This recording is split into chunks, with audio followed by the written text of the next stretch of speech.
The reset button has been hit down at the Melbourne Football Club as we will look at a new Demons under new coach Stephen King. They've got rid of some star players of their club who will go down to some of the greatest players in their club's history, and they're fully banking on their younger players and development. Let's have a look at how we preview the season for the Melbourne Football Club in 2026. Let's go.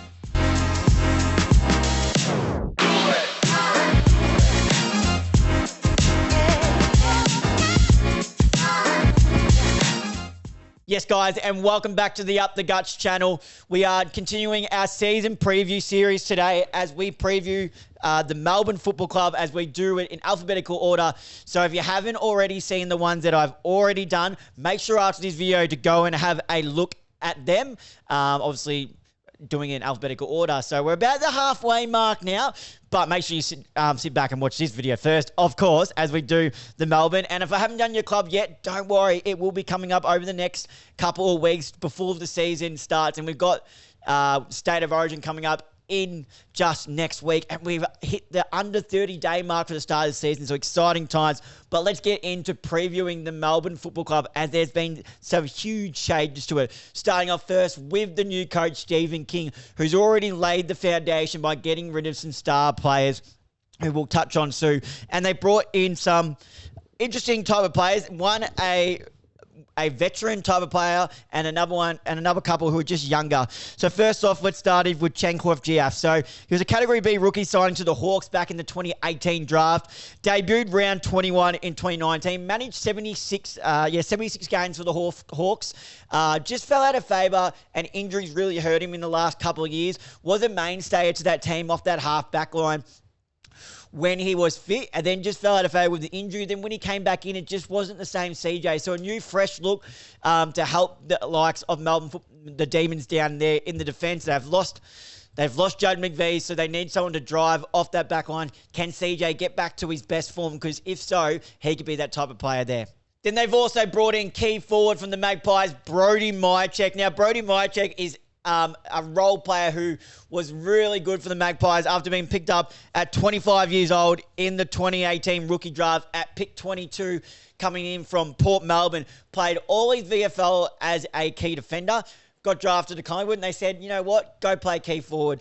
And he did that in shining colours. He managed 159 games. Was a regular start, was their number one key forward for those years, especially a 2023 premiership player, kicked 267 goals, and was a 5-time leading goalkeeper for the Pies. Now, he is getting older. He is getting older, so we can't expect him to have a massive impact, but what we can expect him, he's going to give it 110% every time. He'll fight for a contest, has really good set of hands. Probably an undersized key forward, but one that is always giving it his best efforts. Hopefully there he'll help the building and the development of Jacob Van Rooyen down there, who they're hoping can develop and become their next key forward for the next 10 plus years. And hopefully Brody Myercheck down there could take a bit of load off him and help him perfect his craft down there. So good move by the Melbourne Football Club there. Now, arguably the biggest one of them all was St Kilda captain. And yes, he was captain in just 2025, last season. And the Saints said, no, we don't want you anymore. That is Jack Steele. So now he's mounting his way over to the Melbourne Football Club. This will be his third club, pick 24 in the 2014 draft to the GWS Giants. And just we know what talent the Giants had in their midfield. Just couldn't get a regular spot in the midfield. So only managed 17 games there. Then played 185 over at the Saints. And some of his accolades is astonishing. So it was the co-captain in 2021, and then he was the captain from 2022 to just last season in 2025, as I mentioned. He's a 2-time All-Australian in 2020 and 2021, so back-to-back. Back-to-back best and fairest in 20 and 21 as well. And he won the 2021 Robert Rose Award for where the AFL Players Association vote their most courageous player. He won that accolade. Hard at it. Just one thing that I think the game's got a little bit too quick for him, so it'll be interesting to see how he goes this year. Do they bring him in and go, all right, all I want you to do is go play on the best opposition midfielder. I want you to stand on a Marcus Bontempelli for the Bulldogs. I want you to go to an Isaac Heaney of the Sydney Swans. Now, Isaac Heaney and Bob, what they'll do, they'll just drag him forward. I get that. But other than that, I don't see what role Jack Steele is playing. By all means, he's going to go in there. He's going to get you his 25 touches. You'll get 6 clearances. You'll lay 8 tackles. But is he going to be starting there? So obviously, we'll talk about the midfielders they've got. But it was just an interesting one. And it was such a harsh move and a bold move of the St Kilda Football Club to get rid of him as he was their captain. But they've just decided to move on. They obviously want some more leg speed through there as they added Nasai Wanganeen-Malira into that midfield in the second half of the year, which was a great move. Obviously opting for some more leg speeds and development in there. So it'll be interesting to see how Jack Steele goes in the Melbourne Football Club in 2026. And another recruit from the Saints that Melbourne picked up was Max Heath. Now, he's an interesting one. Only managed the 4 games for the St Kilda Football Club. Picked 7 in the 2020 mid-season rookie draft to the Saints. Was picked up as sort of like a backup ruckman to Rowan Marshall. But then Saints fans will be able to correct me on this, but I believe he also had some injury problems and just probably wasn't at AFL standard. Now, they've got him listed as a key forward. Now, when he played, I'll have to go back and look, but it was only 3 or 4 goals he kicked, so there was no games where he really tore games apart as a key forward. So I'm interested to see if he gets much games in this Melbourne team. Now, they also have plenty of outs, so let's start off with the first out in Jack Billings. Jack Billings is one of those what-if stories, could have been anything, was a superstar as a younger player, and by all means, had some seasons where he was really good. Picked 3 in the 2013 draft to St Kilda and debuted from the get-go. Round 1, Oh my God, round 1, 2014. I was looking down at the next player, sorry, and I was like, 2023, that's weird. But no, yeah, round 1, 2014. And managed 172, he's got 172 games in his career. 155 of those at the Saints. Melbourne, 17. And then 108 goals. Was probably picked up as sort of that midfielder half forward and was supposedly being a really neat kick. And we saw that on occasions, but we just didn't see that enough. He'll go down as one of those what-if stories because he would have been one of the frustrating type of players the Saints supported because you looked at him at some points and be like, geez, he could be a top 5 player at our club. Then other points you're like, why is this guy even in our 22? So he'll be a what-if story, Jack Billings. Another one we've already mentioned in a previous season preview, but it's Jug McVee. And I think the Demons are going to really miss Jug McVee's drive off the back line. And by all reports, he was going to be making a move to that midfielder. So with this loss already of Oliver Petracca, who we'll touch on soon, but he was going to make that move, but he's gone back home to WA to Perth. He originally was pick 18 in the 2022 rookie draft, debuted straight away in round 1 of 2023. 65 games he managed for the Demons. He averaged 14.5 disposals in 2025 and 16.5 in 2024. I think he'll settle really nicely down the Freo, and I would have liked to see him play a bit of midfield time as that's where they're lacking at the moment, Melbourne, but guess we'll never know. And one player, as I mentioned, was Clayton Oliver. Now, do not get it twisted. Clayton Oliver, at his prime, was a top 5, if not top 3 player in the comp. He was a superstar. Pick 4 in the 2015 draft, debuted straight away, round 1, 2016. He's played the 205 game. He's a 2021 Premiership player. He's a 2 times AFL Coaches Association Player of the Year. Mind you, back-to-back that was, 2021, 2022. So voted by the coaches as the best player in the comp. That says something. A 3-time All-Australian, 2018, 2021, and 2022. He's a 4-time best and fairest for the Melbourne Football Club, 2017, 19, 21, 22. He was the 2017, again getting coaches recognition from coaches as the AFL Coaches Association best young player of the competition. Now, we know the off-field drama he had, and Stephen King just walked in the club and said, all right, enough's enough. We're scraping the board clean, and you are not a part of it. And his form definitely had an impact on this too. Still averaged 25.5 disposals last year, but it wasn't the same Clayton Oliver. Let's compare it to his last BNF year in 2022. He was averaging 32.7 a game. That's a significant drop. That's 7.2 disposals more a game than he was averaging last year. It's a significant drop. It's obvious that the off-field drama was having a massive impact, and it was having a massive impact on the club. So Simon Goodwin obviously was I'm going to back in my players, going to back in my players. Stephen King took over the job and said, stuff this. You may have been a superstar. You will go down as one of the club greats, but you're not playing in my team. You have too much baggage. There's the door.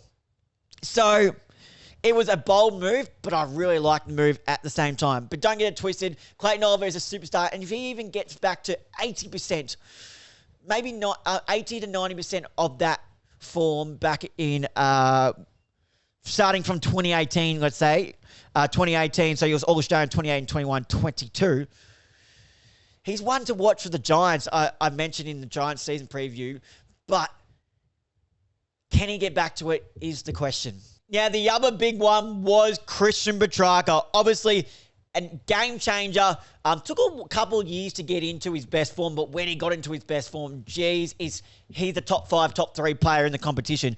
Picked 2 in the 2014 draft. He's played 212 games and kicked 202 goals. His best performance is probably when he's playing that centre forward role. Started off his career as probably I wouldn't say fat, but a chubbier, like, half forward, I would say. And now he's just thick, ripped, but a bigger body at the same time. We have a look. 2021 Premiership player and a Norm Smith medal in that game. That was an all-time game. I believe it was a 40-plus disposal game and kicked 3, I want to say. Don't quote me on that, but it was an all-time game. He's a 4-time All-Australian, and it was 4 in a row, 2020, 21, 22, 23. He's a 2-time best and fairest winner in 2020 and 23. He was a 2019 Melbourne leading goal kicker. Now, he had a little bit of a drop-off in form, obviously, after coming back from the nearly life-threatening injury that he suffered from a Braden Maynard bump. Still managed average 25.5 disposals and kicked 24 goals in 2025. But like we did with Clayton Oliver, let's compare it to his last BNF year, which is 2023. His last BNF year, he was averaging 27.8 disposals and kicked the 34 goals. So that's 10 more goals a season. So we can see the impact that he definitely did have. But at the same time, was it the environment he was around too? Was he not happy? Could we see that 2023 Christian Petracca? Can we see arguably one of the best players in the competition, Christian Petracca, in a new environment down at the Gold Coast Suns? If that's the Christian Petracca we're going to get at the Gold Coast Suns, it is scary, scary times for the competition. Other notable players that they delisted, Kynan Brown, we saw a little bit. Marty Hall was delisted as well. We have a look down. We keep moving down the board. Here. Tajwa Woden was delisted, but it has since been picked up by Collingwood's VFL side. Will Verrill was also delisted. Charlie Spargo went to a free agent to the North Melbourne Football Club as well. So that's all the list changes. Now let's have a look how they look across the park. Right, key defenders, there's big question marks on here, and this is why I'm really, really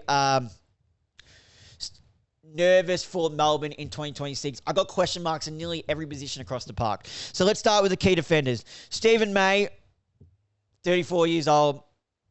Is that right? Let me just double check that. I want to say 34 years. Yeah, so 34 years old.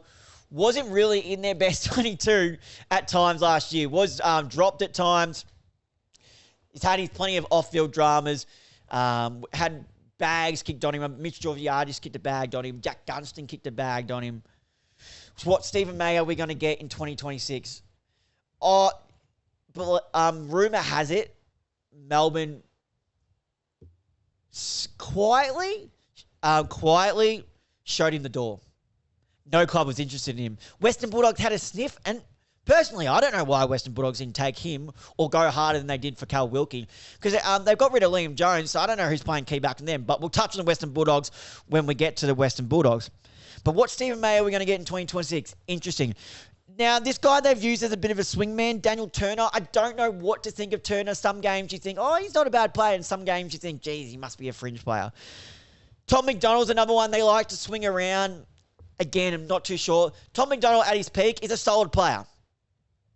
But is he past that? Jed Adams, I don't believe we've seen. And Luke Kentfield, we also haven't seen. I'm just having a look. Is he a new draftee? No, he is not. a new draftee. So yet to see those two there. Now, defenders, we know what a quality player Christian Salem is, but we also did see Christian Salem spend a bit of midfield time, I think purely because they had no one. So I'm interested to see how they use him. They've got Caleb Windsor listed as a defender. Now, the second half of last year, he moved from a wing to a half-back. I'm interested to see if they stay with that. Can find plenty of ball. He's a really good player, Caleb Windsor. But I thought the talk was that he was going to make the move into a centre-bounce midfielder. Now he's moved to half-back, so I'm not sure what's going on there. Jake Lever was another one who fell out of favour in the Melbourne side and was dropped a couple of times as well. CJ, we mentioned. Jake Bowie is a really, really crucial player who could have made that move into the midfield now. Is injured at the moment, though, so that one's going to hurt. Xavier Taylor, if I go up here, I believe is, so number 11 draft pick in here. So he could be one that could be ready to go straight away. Obviously, with the younger players, they're going to be looking to play. Blake Howes, we've seen, is a solid player, but as a lockdown defender, but he started off the year really strong, especially if you're a super coach player, but then found himself in and out of the side as the year went on. Oscar Berry, I want to say, is a category B rookie picked up this year. Now, Trent Rivers is an interesting one. They still got him listed as defender, but is this final of the year we take the seatbelt off and put him in the midfield where he can just run and control the game and be the man? Well, I think we'll touch on another guy who's going to be the man, but is it time Trent Rivers becomes a full-time midfielder? That's where he's looked his best. The only reason he went to half-back is because they needed someone back there, and Clayton Oliver and Christian Petracca were spending all their time down there. But I think Trent Rivers, will we see him in the midfield? I'd like to see him there, but I don't know at this point. And Andy Monter's Wakefield as well, who's got big rats on him, just had his injury problems in the back end there. Now, they're midfielders, and if you're a listener of this show last season, you know how much of a rap I am on Harvey Langford as a big-body midfielder. Found himself on the wing and at half forward at times. Ripped a couple of games open playing deep out of the square and through the midfield. I think we'll see him play a bit more centre-bounce midfield time and develop really well. It might be a slow burner. There might be games where you go, geez, this kid is something. And then there's games where he just falls away. But he is something. He's that Scott Pennebury mover type. So I want to see Harvey Langford centre bounce round one for the first bounce. Oh, it's not even a bounce anymore. For the first ball up, I should say. Xavier Lindsay we saw at times, and I think he had an injury as well. But he looks decent as well. Jack Viney is injured at the moment. But you're just going to get the normal Jack Viney, I guess, hard at it. Clearances, tackles, but can't rely on Jack Viney as he gets older. Jack Steele, we mentioned. Jai Cully, will we see Jai Cully starting in that midfield? Interesting one to see there. Ed Langdon will just run all day on that wing. Keziah Pickett is listed now as a midfielder. I think he'll start in the midfield and then just push forward. I don't know, unless he's had a really big year, I don't know if he will have the capacity to run out a full game in the midfield, but he is a game changer and he is their man who can flip a game on their head. He is their new Christian Petracca now. He is their Isaac Heaney. He is their Shea Bolton. That's the type of player he is, and sky's the limit for him. Drafted his cousin alongside him, Latrell Pickett, who everyone thought they took really early, but by all showings, them two as a pair, crumbing in the forward line, have been absolutely ripping it up at training. So I'm interested to see. I reckon Latrell Pickett might play round one as well. One that shocked everyone with how high he went. Let's have a look if we move up here. Number 12 in the draft. People weren't even expecting him to go the first night. I think they said that he was going to be late in the draft, maybe even rookie. But then Melbourne saw something. I think it was to return the favour to Pickett signing that long-term deal as well. But it'd be interesting to see how that one goes down there as well. And Riley Onley, I believe, yes, where we have a look here, rookie draft. So there's a spot open for him there because I think their midfield is quite weak. Let's move over to their rucks. It's obviously Max Gawn there. Signed on Tommy Campbell. He's there. He is an absolute warrior. Ultimate list clogger. Just keeps holding on to his spot. And obviously Kalani White, they signed, or drafted, sorry, I should say, as a Category A rookie father-son. Category A, is that even a thing? Have I wrote that right? Maybe it's Category B, but as a father-son down there. So interesting to see if Kalani White gets a chance. Obviously, Jeff White, his dad, former ruckman at that club as well. Now let's move over to key forwards. A lot of questions on the key forwards. Jacob Van Rooyen's a massive question on. There's so much talent there, but is he going to deliver in 2026? Jake Melchin has got listed as a key forward. Now, I understand he played as a key forward last year at times and looked really good, but he can't be the number one man. Someone else has to be. That's not a knock on Jake, but he's just not tall enough, not big enough, but he's going to fight and scrap. Let's not dwell on that. Let's not gloss over that is the right word, I should say. Matthew Jefferson, big hype on him. I believe injuries have affected him, but we've seen him a couple of times. Max Heath, we mentioned. Brody Mychek, we mentioned. Harrison Petty still named as a key forward. I'd love to see Harrison Petty go back into that defence. That's where he plays best footy. I just don't see him as a key forward. And Aiden Johnson, we saw a couple of times. It's just someone they picked up from Werribee who's going to try his hardest, but he's not the man either. Now, there's forwards. Colton Tholstrup, we saw a lot of times last year, and he just looks like that type of player. He's a real player on the edge moment. I don't mind the look of him. He's going to back in his teammates. If there's a scrap, you best believe Tholstrup is in it. He's just a nagger, forward pressure, hits the scoreboard. So I think he's one they can continue to invest in. Bailey Laurie, we've seen in times, but he's one of those fringe players who's in and out.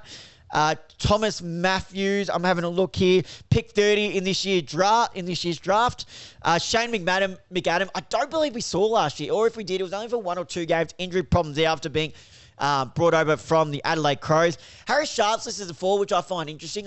I'm pretty sure he's their best runner, and I thought he would be playing off a wing, but they've got him listed as a forward. Bailey Fritsch, I thought, had a really poor year last year. Did manage to still kick 40 goals, so picked it up in games, but went missing in game, was selfish in games. So we'll see what Bailey Fritsch can do there. Tom Sparrow, there was always talk that he was going to come one of their star midfielders, still listed as a forward and hasn't been able to break into that midfield. Latrell Pickett, we mentioned, Ricky Memphis, and Jack Henderson we saw at times too. Well, that's how they look across the park. Now let's start highlighting a couple of players going into the season. My look out for the Melbourne Demons in 2026 is the man they built their club around after the massive contract that he has signed, and that is Kozzy Pickett. Kozzy Pickett had an absolute breakout season last year, and we saw him play some more midfield time and rip games apart from there. Now, if we get that on a more consistent basis, this the sky is this. What's the phrase I'm looking for? He'll raise the roof, and I don't know what his potential could be and how high it could be. Could it be a top 20 player in the comp? Could it be a top 10 player in the comp? All Australian last year in the forward pocket, as well as we look here. Averaged a 19.6 disposals. So that was up from about 14, 13 when he was doing in previous years. Still kicked 40 goals. And obviously, as I mentioned, all Australian in the forward pocket. Now, let's rewind back to that round 11 game versus Sydney. 24 disposals. 5 goals for. 6 clearances and 536 metres gained. That is dusty stats. Now, you can't expect him to do that every week because that is just unrealistic.